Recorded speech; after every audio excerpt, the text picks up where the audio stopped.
à Bomisé Laki. Olingi libala bien, metika kindumba.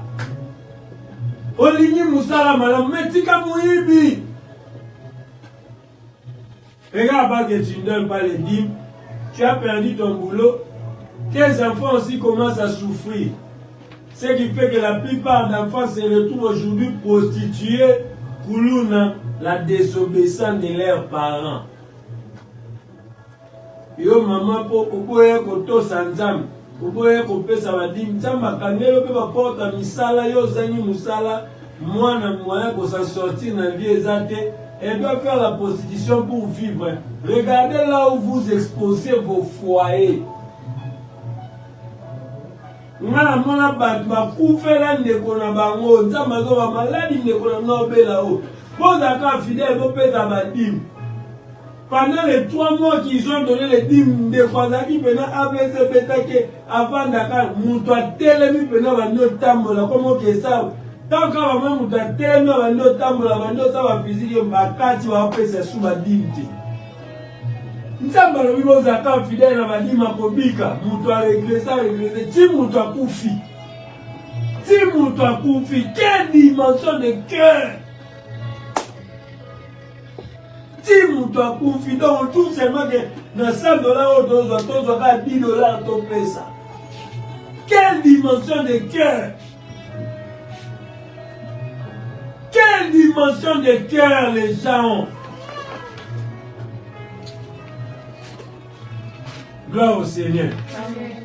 Pour toi régresser, pour toi qui mesdames et Seigneur. L'implication de l'homme est très importante dans la bénédiction de l'homme. Dieu est le projet de bonheur à sa forme en Wokala. Le projet de paix à sa forme en Wokala. Mais pour vivre ces choses-là, il y a ton implication qui est importante. Ton implication, vous pouvez passer. Vous devez vous impliquer pour vivre la réalisation des promesses de Dieu d'abord. Si vous ne vous impliquez pas, Dieu ne fera pas tout pour vous. Il ne le fera pas. Souvent, il y a des gens qui ont parce que tant que tu as les miracles ne viennent pas parce que tu as crié Amen. Les miracles ne viennent pas parce que tu as écouté et tu as fait. Moïse avait un bâton dans ses mains. Dieu lui dit, prends le bâton, jette par terre. Donc tant que le bâton là allait rester dans les mains de Moïse, ça n'allait pas changer en serpent. Il fallait que Moïse a tout ça. La parole de Dieu contient tout dedans. Amen. Elle a la provision de tous les problèmes que toi tu cherches. Amen. Les problèmes avec toi, pratique seulement ce que Dieu te demande. Amen. Pierre, Yakatambola Nicolas Mai. Pierre a dit la Yesu. Azwa Achasoki Berton Nicolas Mai. Non. Yesu a le bino Tambola Nicolas Mai. Fais seulement ce qu'il a dit. C'est ça qui fait que la plupart des femmes échouent dans les mariages. Moi, si on a 10 000 francs, Natongo, lamba fufumba moya munene. Ubana so ale fufa munene na tongo. Et ko kanga bango ti 16. Comme ça, la poko na butu, to menika ati to lali. Moi, c'est un versé makam. Abandi na ti. Quand on a fait ça, on a fait 12 heures. Maman, on a fait. Ce que c'est mon ban. Et à ce moment-là, l'homme dit, maintenant, moi, si la balle soba, et mon ban, ma fille, oh, le problème est qu'elle ne voit pas pourquoi mon ban, la fille, c'est ça l'attitude des chrétiens envers Dieu. Ils ne font jamais ce que Dieu demande, mais ils veulent vivre ce qu'ils demandent à Dieu.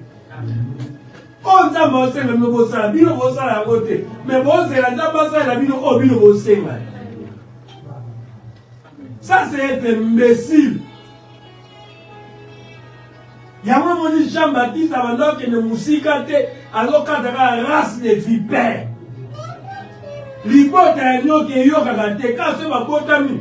Mwana pendant que banda vina avant de la conseil à maman bana ngai bomoni nde bobotana ka ne mama ba bo mutuna muta pendant na ndenge na ba yoka conseil te libota nyoka.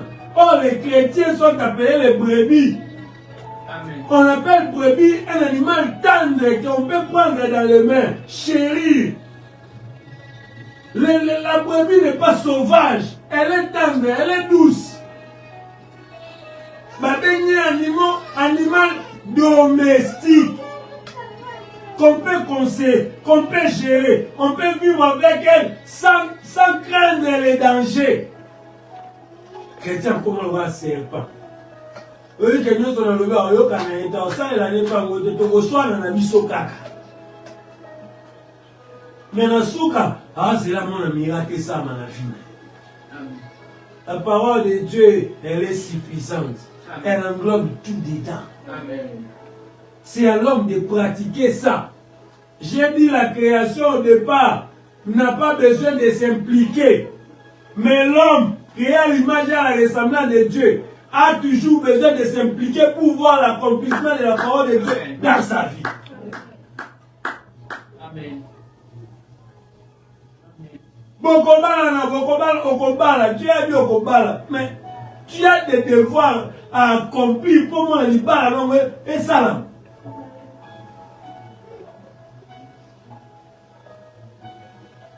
Moi, si l'anaï, Okobala, tu es le sam, ah, papa, yo samela no kaka. Naomi bala, to na obala yo. Papa, yo samela no kaka.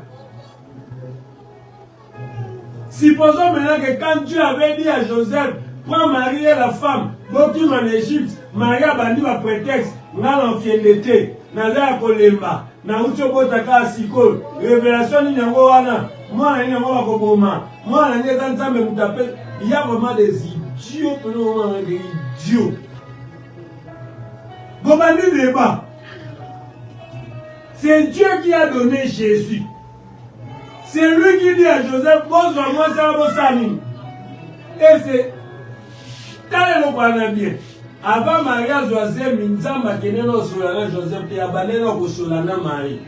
Après, il convaincre Joseph.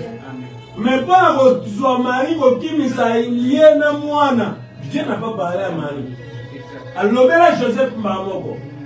Maintenant, si on imagine toi que Joseph, vous vivre Marie. Marie a FTT, ayo qui la côté.